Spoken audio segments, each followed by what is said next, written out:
Et quand la tristesse arrive, je sais tu es là, toujours près de moi.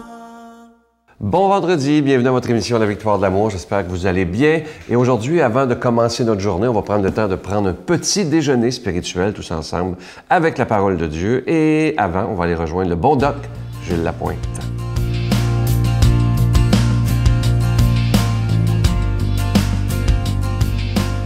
Bon matin, chers amis. Une chronique pas facile aujourd'hui, naturellement. Beaucoup de tristesse. Cette jeune maman policière, tout récemment, c'était une collègue extraordinaire, dévouée, très appréciée, selon le directeur. Pourquoi? Seule cette jeune femme sait pourquoi elle a commis cet acte. Aucun doute ne planait, c'était une super police, comme disaient ses confrères. Professionnelle, bonne, aucune crainte de rien, fonceuse, sportive, force de caractère. Certaines personnes vont qualifier ce geste-là de lâcheté. Mesdames, messieurs, jamais.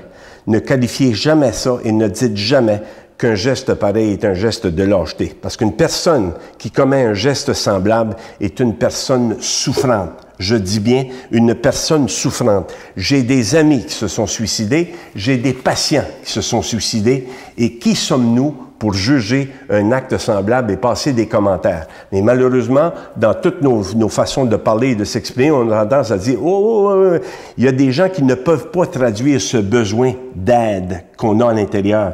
On ne peut pas exprimer ce mal à l'âme. Il y a des gens qui ne sont pas capables de parler, ce mal de vivre, cette marmite intérieure dans laquelle mijote mille et une expériences de vie et à un moment donné, boum, ça éclate et ça saute. » Je vous le dis, j'ai eu des amis qui l'ont fait, qui ont commis ce geste-là. Ne jamais juger. Tout le monde, c'est sûr, se culpabilise autour. Qu'est-ce qu'on n'a pas vu? Raymond Lévesque disait, si un Québécois se suicide, c'est 7 millions de personnes qui se suicident.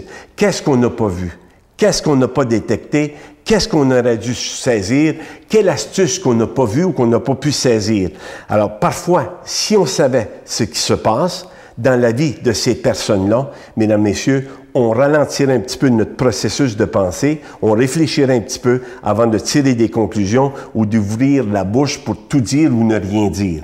Alors, d'aller penser qu'une personne, une pauvre jeune femme comme ça, qui commet un geste semblable, n'a pas ses raisons, elle a ses raisons à elle. Donc, c'est pas à nous de juger et de dire que c'est un acte de lâcheté, absolument jamais. Et mettez donc cette jeune femme-là dans vos prières, envoyez-lui de l'énergie positive ou encore des bonnes pensées pour lui permettre justement de bien se rendre où elle doit se rendre. Il n'y a personne, mesdames, messieurs, qui peut se vanter, que tu sois médecin, que tu sois juge, avocat ou peu importe qui tu es, il n'y a personne qui peut se vanter d'être immunisé contre un geste comme celui-là, ou encore c'est la même chose au niveau d'une maladie cardiovasculaire. Alors, avant de juger des gens, réfléchissons donc un petit peu et prenons le temps de penser et pensez à elle. Mettez-la dans vos prières. Bonne journée.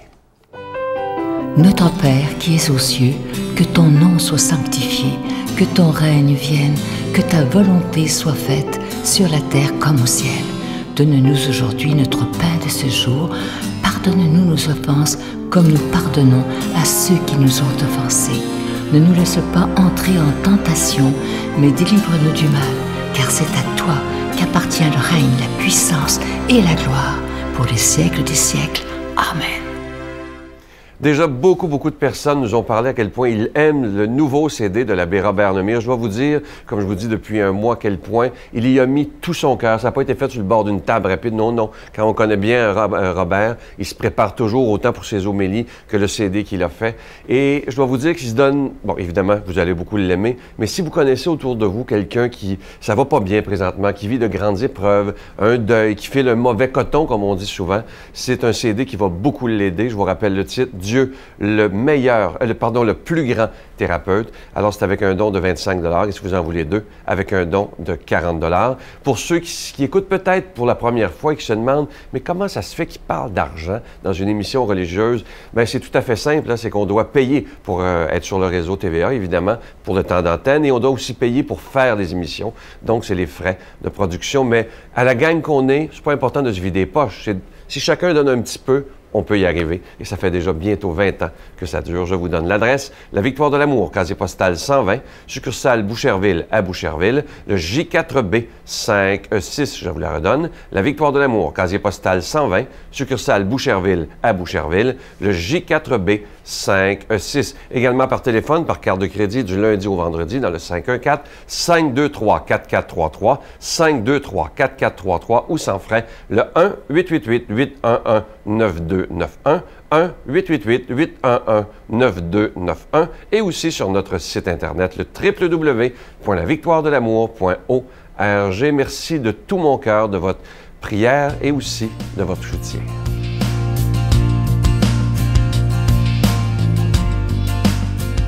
Mon Dieu, donnez-moi la sérénité d'accepter les choses que je ne peux changer, le courage de changer les choses que je peux et la sagesse d'en connaître la différence. Amen. Aujourd'hui, la parole de Dieu sera proclamée par notre ami Luc Faneuf.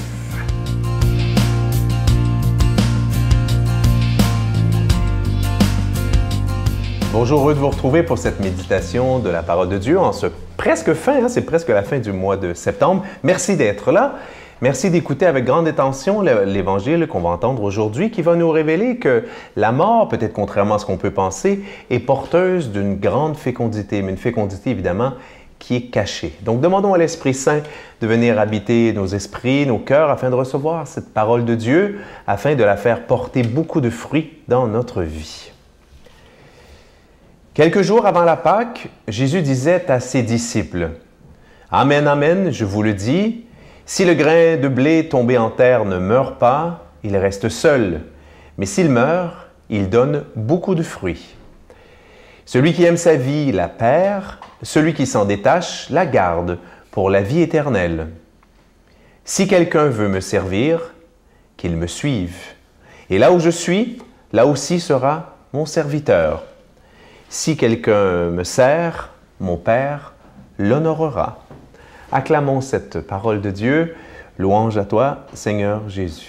Alors, la première partie de l'Évangile, c'est un évangile qu'on entend très souvent au moment des funérailles. C'est d'ailleurs ce même évangile, ce même extrait que j'avais choisi pour les funérailles de ma maman, décédée il y a déjà 14 ans, parce que c'est un texte, comment dire, comme je l'ai dit en entrée de jeu, qui vraiment nous révèle le sens caché, je dirais la fécondité cachée de la mort. Une réalité, évidemment, c'est la réalité la plus tragique de la vie, sans jeu de mots, qui nous attend tous, chacune à notre heure. Donc Jésus, évidemment, n'allait pas passer à côté de ce grand mystère, j'allais dire de cette tragédie à regard humain, donc cette réalité de la mort, pour justement nous enseigner, je dirais, son sens caché.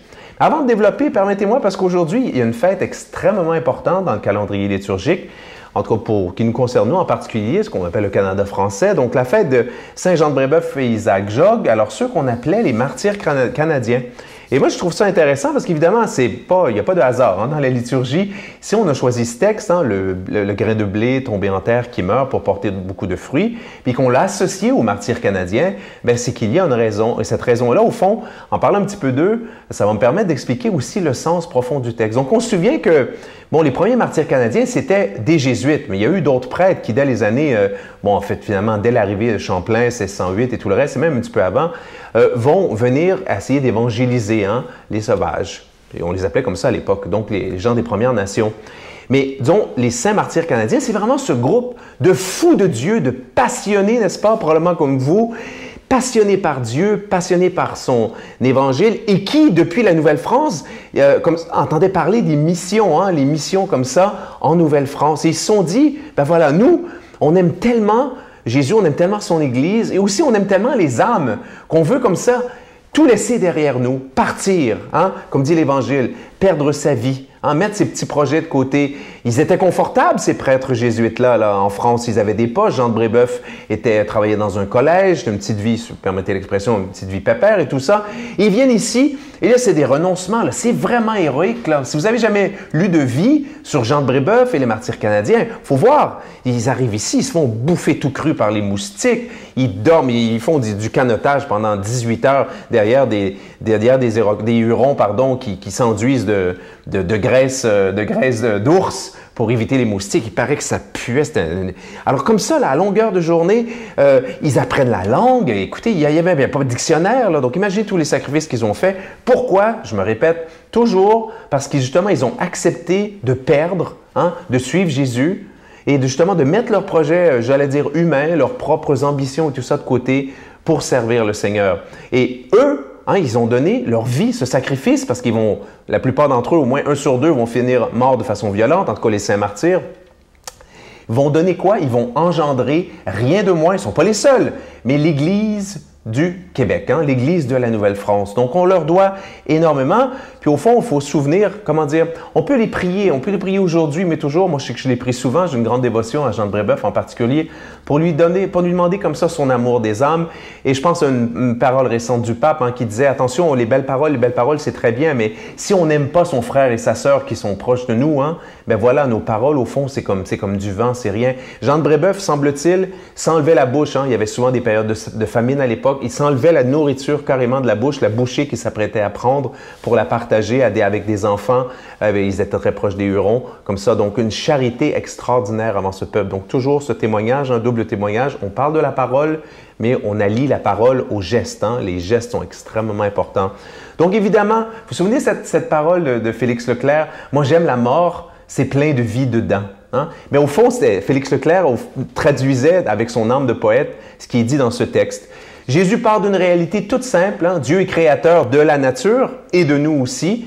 Et déjà dans la nature, Dieu nous montre que, eh oui, la mort est pleine de vie. Hein? Ce grain de blé qu'on met en terre, il pousse et obtient une grande fécondité. Et ça, c'est une leçon aussi pour notre vie, hein? À l'image de ce qu'on appelle les saints martyrs canadiens. Il faut accepter de se laisser bousculer par Dieu. Chaque jour, on prie le Notre Père, hein, qui est aux cieux, et on dit que ta volonté soit faite sur la terre comme au ciel. Ça veut dire quoi, ça? Ça veut dire qu'on accepte de se rendre disponible pour le Seigneur.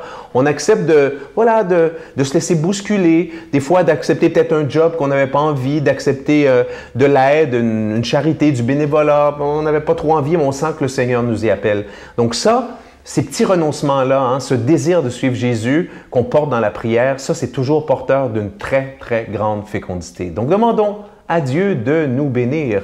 Lui qui est Père, Fils et Saint-Esprit, je vous souhaite une bonne journée et surtout une grande fécondité. Je vous salue Marie, pleine de grâce. Le Seigneur est avec vous. Vous êtes bénie entre toutes les femmes, et Jésus, le fruit de vos entrailles, est béni. Sainte Marie, Mère de Dieu, priez pour nous pauvres pécheurs, maintenant et à l'heure de notre mort. Amen. Que tes îles sont belles, Seigneur. Venez vivre une semaine de réflexion spirituelle remplie d'amour et de paix, dans une ambiance fraternelle. Pour une 20e année consécutive, la Victoire de l'Amour, en collaboration avec Voyage Intermission, vous invite à son ressourcement annuel à bord du Celebrity Reflection du 10 au 17 janvier 2015. Au départ de Miami, nous ferons escale à Puerto Rico, Saint-Thomas et Saint-Martin, en compagnie de Sœur Angèle, Sylvain Charon et la présence exceptionnelle de l'abbé Robert Jolicoeur. Réservation avec Voyage Intermission au 514-288-6077 ou sans frais au 1-800-465-3255. Je vous laisse avec ce très beau texte. Il est très, très beau, très touchant. Ça dit ceci: les personnes les plus formidables sont celles qui ont connu l'échec, la souffrance, le combat intérieur, la perte et qui ont su surmonter leur détresse, ont une sensibilité, une compréhension de la vie qui les remplit de compassion, de douceur et d'amour. La bonté ne vient jamais de nulle part. Pour comprendre les choses, il faut avoir vécu ces choses. Ça, c'est tellement vrai. Je vous souhaite une belle journée aujourd'hui et comme d'habitude, moi j'ai hâte de vous retrouver demain. Et aujourd'hui, prenez le temps de dire « je t'aime » à quelqu'un. Bye. Pour moi, on est tous des miracles, puis moi j'en suis un. Tu sais, problème d'alcool, problème de drogue. À l'école, j'étais dans des classes de récupération parce que j'ai la dyslexie, trouble à l'opposition et j'ai aussi un TDAH. Alors, je ne le savais pas à cette période-là. Et ça m'a amené justement à une faible estime de soi.